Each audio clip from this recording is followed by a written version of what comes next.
Аз. Здравейте, аз съм Златка и от 29 години се занимавам с пчеларство.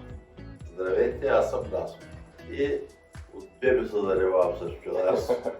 За първи път, когато съм пролазал, съм отишъл пред един кошер, съм чукал сред по кошера и нито една пчела не ме го хапала. Аз, когато сина ми беше на година и половина и баща ми и брат ми, Атанас, тогава ми дадоха 6 кошера в Отец Паисиево и оттам започнах вече да се занимавам с пчеларство. Атанас и Златка са трето поколение пчелари, които са наследили дори имената на баба Злата и на дядо Атанас. Да. Къде са ви разположени пчелините? И пчелина ни е в Сколица и там са в момента. В началото започнах в Отец Паисиево. Сколица различно имаш и акация, и липа, и билков мед, но от няколко години само билков мед. Акацията е малко специфична, да, зависи от природата. Да. А ти го При мен базата е братя Скалови, дали разполагах с 6 пчели за пръстътия в Средна гора и предимно произвеждам билков мед. Пчеларството основна работа ли ви е? Не. Била съм учител, като инженер съм работила, конструктор и последствие, сега като пенсионерка, с пчелите само. Значи основно ти е било като хоби бизнес. Да. А сега вече Основно. основен. А на теб, Войчо?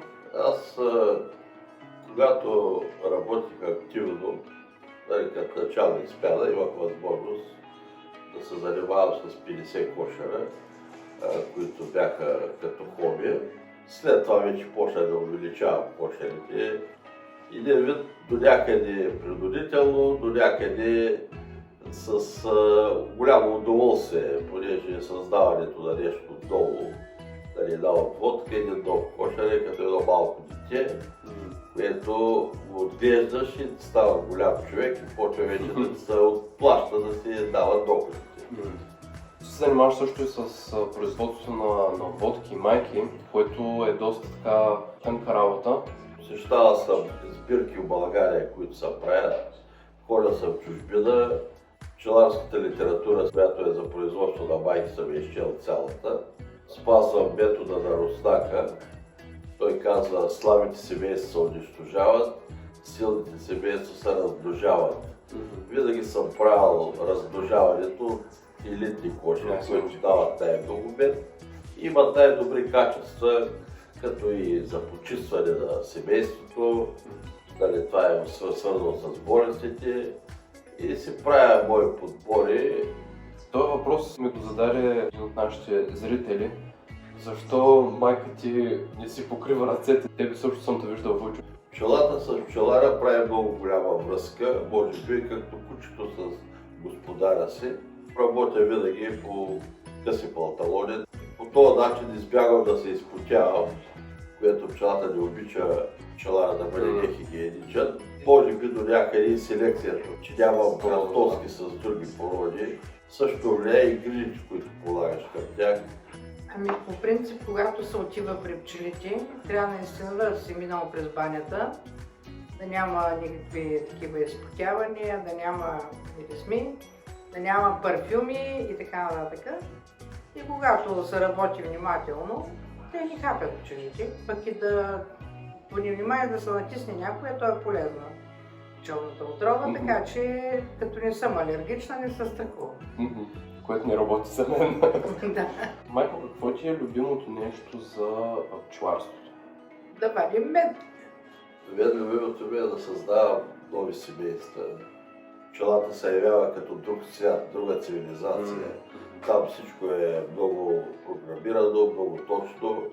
И този контакт на пчелара с пчелата просто да прави по-добър човек, да не взимаш всички неща много на сериозно, много навътре, някакси по-равновесен, спокоен. Действа много положително на здравословното състояние Какво е нещо, което искате да споделите с нашите зрители, които искате всички хора да знаят за пчеларството и пчелите? Аз смятам, че важно е, нали, хората да разберат колко са важни пчелите и за земеделието, и за овощарството, и въобще за природата. Освен това да заобичат пчелите и потомството ни също да се включи, нали, в продължението на тази дейност, защото тя е много полезна и е много релаксираща, освобождаваща, нали, всяка вредна енергия. За мен пчеларството е една безкрайно неоткрита вселена, така да се изразя, или общност. И колкото човек навлиза в нея, разбира колко по-малко знае. Абонирах всеки канала. Довиждане и винаги помни, бъди себе си.